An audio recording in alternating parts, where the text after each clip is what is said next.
જય શ્રી કૃષ્ણ બધાઈને. કેમ છો? સ્વાગત છે ફરી એકવાર જર્ની વિથ હિલા એન્ડ કંદર્પમાં. આજે હું વડાપાવની રેસીપી મૂકવા જઈ રહી છું.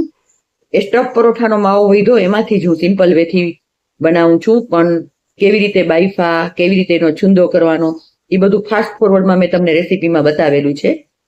અને ના સમજાય તો કોમેન્ટમાં પૂછજો અને આગલી રેસીપી મારી જોઈ લેજો, એટલે તમને ખ્યાલ આવી જશે.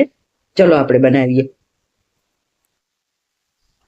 7 થી 8 નંગ બટેટા બાફી લીધા છે, 3 થી 4 વિસલ કરી લીધી છે અને મીઠું નાખીને બાફા છે. અને ગરમા ગરમ તરત જ કપડામાં નાખી અને છોલી લેવાના અને ગરમ ગરમનો છુંદો કરી નાખવાનો. અને ઠરે છુંદો કરી અને સાવ ઠરે પછી બધો મસાલો કરવાનો. જો વડાપાવમાં તો તમે આ બધો મસાલો જેમ રૂટીન નાખતા હોય એમ નાખી શકો. જો આ ટિક્કી બનાવી છે વડાપાવની.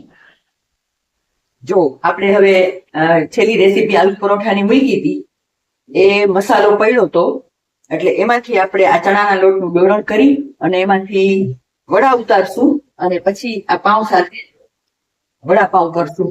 એટલે એક જ વસ્તુમાંથી આપણે બટેટા વડા કરી શકીએ, સ્ટફ પરોઠા કરી શકીએ. અમારી પાસે પડ્યું હતું એટલે હું બીજે દિવસે ફરીથી વડાપાઉં ઉતારું છું, તમને બતાવું ઉતારીને કેવા સરસ તળાઈ ગયા છે. ચાલ, મને તો સુગંધ એકદમ સરસ આવી રહી છે.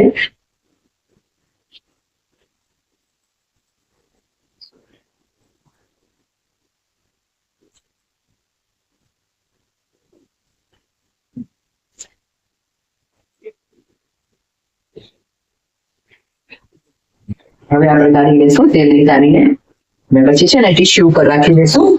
એટલે આમ તો તેલ બહુ ચડ્યું જ નથી.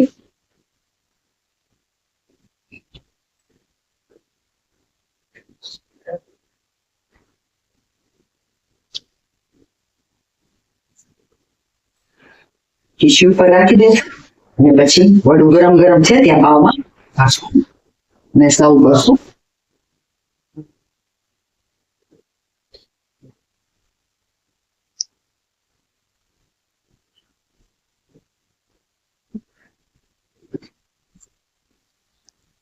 તો રેડી છે આ વડાપાઉં. આ લાલ ચટણી જે મેં બનાવી છે એ ટમેટા, લસણ, થોડો ગોળ, મીઠું, મરચું એવી રીતે રેડી કરી છે. અને ઉનાળો છે એટલે છાશ સાથે સર્વ કર્યું છે. સાવ સિમ્પલ વેથી બનાવ્યા છે. એક જ વસ્તુમાંથી 2 થી 3 આઈટમ આપણે બનાવી શકીએ. તમે મારી ચેનલ પહેલી વાર જોતા હોય તો સબસ્ક્રાઈબ કરજો, લાઈક કરજો, શેર કરજો, કોમેન્ટ જરૂર કરજો.